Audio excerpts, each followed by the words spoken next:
te préviens tout de suite, c'est une vidéo 2 salles, 2 ambiances. Je viens de vivre l'un des week-ends les plus cool de ma vie et en même temps, quelle course ultra ennuyeuse, il y a beaucoup de choses à dire. On en parle tout de suite.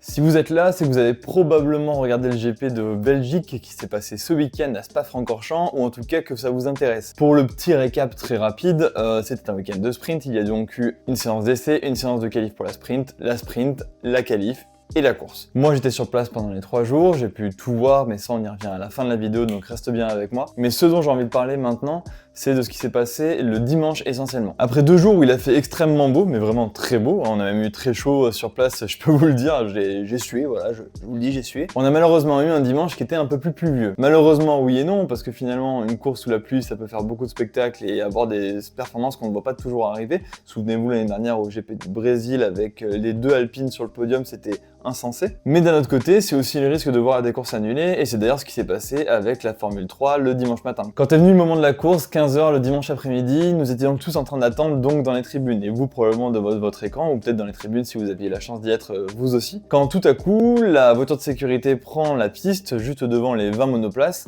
et malheureusement, à la fin de celle-ci, tout le monde rentre au stand, la course est neutralisée, drapeau rouge, car on estime qu'il n'est pas possible de piloter dans de bonnes conditions et que c'est trop risqué. Et là, on touche à un souci qui, pour moi, est un petit peu à double tranchant. Dans un sens, je trouve ça vraiment bien qu'on fasse attention à la sécurité, qu'on s'inquiète des pilotes et qu'on écoute même les pilotes, parce que beaucoup ont dit que la visibilité n'était vraiment pas bonne, mais que c'était quand même condisible. Et je trouve ça très sensé de faire attention à ça. D'autant qu'en plus, en ne faisant pas démarrer la course, on ne prenait pas le risque que Spa 2021 se réitère et qu'on ait tout simplement une annulation parce qu'on se rendait compte qu'on n'arriverait pas à finir la course en moins de 3 heures. Et d'un autre côté, je trouve que ça aseptise complètement la Formule 1, en tout cas quand il s'agit de courses sous la pluie. On a vu dans les années précédentes que les pilotes savent conduire sous la pluie, que c'est possible, qu'ils ont des pneus qui permettent d'évacuer beaucoup d'eau. Et même si effectivement c'est risqué, je pense que ça fait partie aussi de la Formule 1 et qu'il faut savoir l'accepter. J'étais à Spa, oui effectivement il y avait de l'eau sur la piste, ils étaient en train de l'évacuer parce que c'est des putains d'aspirateurs, ça c'est un truc que j'ai vraiment vu et que j'avais pas eu l'occasion de voir quand j'étais au GP de France il y a 3 ans de ça. Et je pense sincèrement qu'ils sont capables de réaliser l'exploit de conduire dans des conditions comme ça. D'un autre côté, c'est vrai qu'avec les derniers Grands Prix, on avait vu des visibilités assez réduites qui avaient conduit à pas mal d'abandons, notamment avec les pilotes qui se rentraient dedans, c'était notamment le cas des rookies avec Isaac Hadjar qui était rentré dans Antonelli, qui avait du coup abandonné, et Antonelli également. Je suis assez mitigé du coup sur ce sujet-là. D'un côté, je suis très content qu'on prenne soin de la santé des pilotes parce que c'est ultra important et qu'on sait à quel point c'est dangereux comme sport. Et d'un autre côté, je trouve ça dommage qu'on prenne le risque que finalement toutes les courses de F1 ne se passent plus que quand il fait beau. Ça sera pas toujours possible. Là, en l'occurrence, on savait que le beau temps allait revenir. Factuellement, moi sur place, je me suis dit qu'on aurait pu reprendre la course beaucoup plus tôt. Après, très dur à dire, je suis pas spécialiste et j'ai pas la prétention de dire que c'est la bonne décision. Mais c'est vrai que là où on était situé, en tout cas, on voyait que la piste était beaucoup plus sèche et qu'on aurait pu reprendre un peu plus tôt, ce qui aurait peut-être donné lieu à plus de dépassements sous la pluie, à peut-être plus d'action et peut-être un peu plus de suspense que ce qui s'est passé. Parce que oui, disons-le, ce GP de Spa-Francorchamps, c'est clairement pas le GP le plus animé de l'année. En plus, on sortait de Silverstone où il s'est passé plein de choses. Et là, c'est vrai qu'on a eu beaucoup moins d'action, on a quand même eu des choses qui sont passées dans le midfield où ça s'est beaucoup suivi, on a eu Lewis Hamilton qui nous a régalé en termes de dépassement et j'ai eu la chance d'en voir beaucoup de mes yeux et quel kiff de voir Lewis Hamilton en rouge dépasser, c'est... Franchement, je pensais pas que ça me ferait un truc à ce point-là, mais c'était vraiment incroyable. Mais le fait de commencer, je crois, environ 12 tours sous la pluie, puis ensuite passer à des pneus slick, bah finalement ça a annihilé toute opportunité de jouer vraiment beaucoup sur la stratégie. La stratégie, ça s'est surtout joué sur qui allait rentrer en premier, et typiquement Lewis Hamilton, il en a vachement profité puisqu'il était parti 18ème, il me semble, pour finir 7ème à la fin, et c'est essentiellement grâce à ça, et aussi au dépassement qu'il a fait sous la pluie qui était tout simplement exceptionnel. Mais voilà, en fait, la plupart des pilotes qui sont rentrés à ce moment-là n'ont plus jamais eu besoin de changer de pneus. Alors si on résume bien, finalement, la majorité des actions importantes qui ont eu lieu, c'était sur les 12 premiers tours, ou en tout cas les 10 qui ont constitué la vraie course sans voiture de sécurité, avec le dépassement d'Oscar Piastri sur Lando pour prendre la tête jusqu'au bout du Grand Prix, spoiler alerte, et les dépassements de Lewis Hamilton qui nous a régalé dans le midfield parce qu'il n'avait rien à y faire évidemment. Et finalement on a passé 30 tours à attendre qu'il se passe quelque chose sans que jamais cela arrive. On a vu des personnes se rapprocher, on a vu Lewis Hamilton suivre Albon pendant des heures ressenties en tout cas. On a vu Lando se rapprocher à nouveau d'Oscar, mais jamais assez pour être vraiment menaçant. On a vu Max revenir de temps en temps sur Charles, mais c'était vraiment l'élastique. Bref, il s'est pas passé énormément de choses, mais on a quand même des belles choses à noter sur le week-end parce que la sprint et la course ont quand même fait voir des belles choses. Les As qui ont beaucoup performé, malheureusement le dimanche c'est moins bien passé parce que la stratégie et je crois des problèmes un petit peu moteurs n'ont pas forcément aidé. Idem pour Racing Bulls avec Isaac Adjar qui finit bien loin de ce qu'il aurait dû s'il n'avait pas eu des problèmes. Quand j'ai vu l'interview, il a dit qu'il ne pouvait pas en parler, donc je ne sais pas plus que ça. Mais en tout cas, voilà, il y a eu des choses qui étaient dommages parce qu'on pouvait espérer beaucoup plus d'action de la part de midfield et je pense qu'ils en étaient largement capables s'il n'y avait pas eu des petits problèmes. Et d'un autre côté, moi je suis très content d'avoir vu Bortoleto se réveiller ce week-end, c'était un petit peu ce que j'espérais aussi. Il avait déjà marqué des points avant, c'est sûr, mais quand on voyait les performances d'Hülkenberg récemment, on se disait qu'il y avait quand même, voilà, un peu plus à aller chercher. Et ben il l'a fait, il a battu Hülkenberg sur les 2 séances de qualification, et en course, il l'a battu aussi. Donc on a quand même eu des belles choses, et moi je suis d'autant plus content que finalement le podium, il y a Oscar Piastri, Lando et Leclerc, et 2 de ces pilotes font partie de mes favoris très largement, et si vous me suivez sur Instagram, vous avez vu qui je soutenais. Et globalement, il y a quand même du bon à retenir même pour Ferrari. Alors Hamilton a eu des séances de qualification catastrophiques, mais on a senti qu'il y avait quand même du mieux, qu'on avait trouvé des solutions le dimanche, et ça c'est vachement important. La qualif c'est cool, mais le dimanche c'est là où se passe beaucoup de choses et tout peut changer. D'un autre côté, on a aussi vu Max Verstappen faire du Max Verstappen.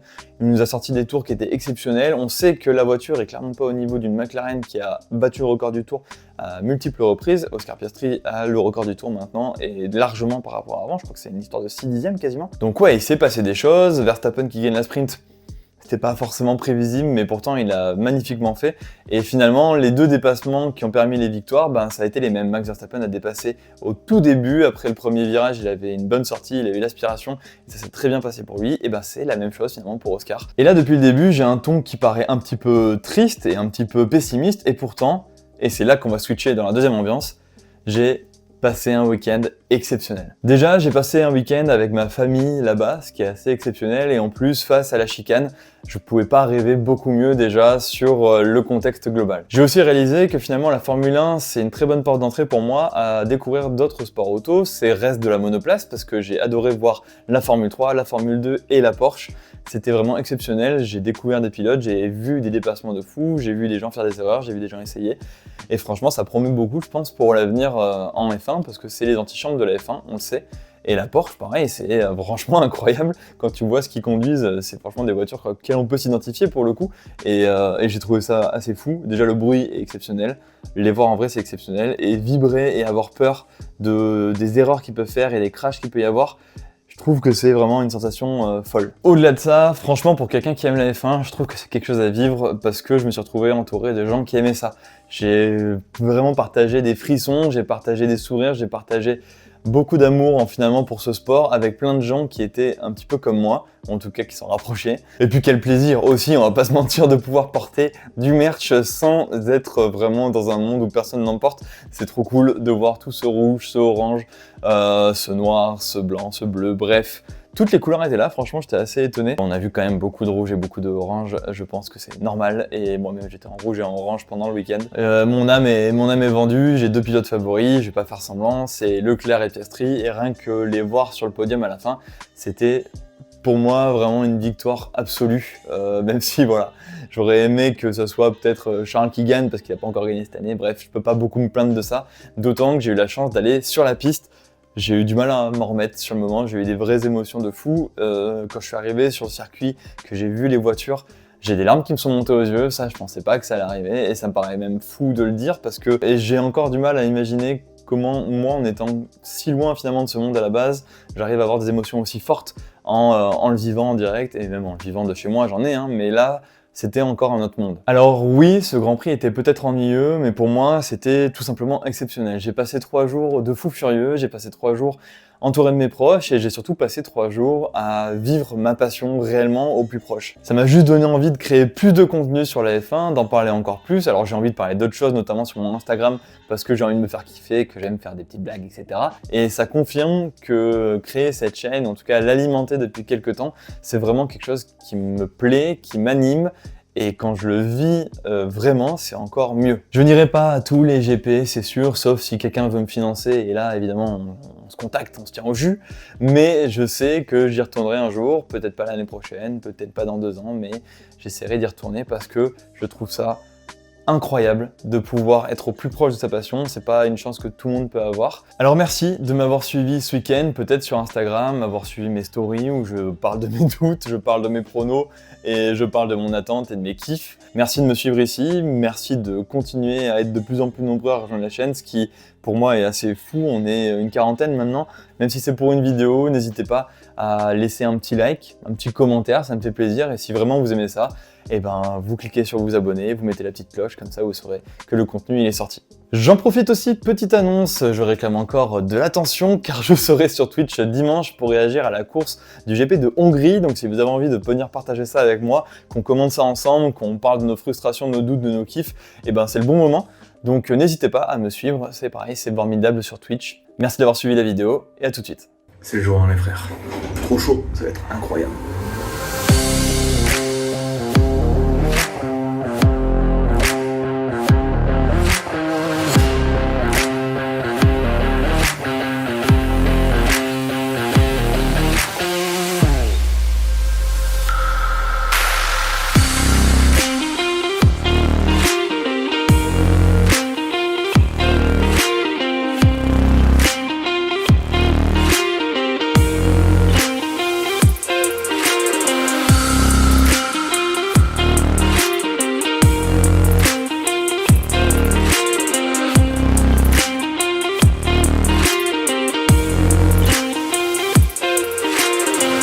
C'était pas trop prévu, mais on est sur la piste.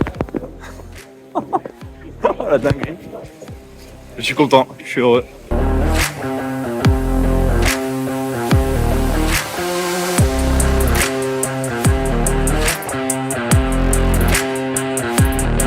C'est une folie. C'est Hulkenberg.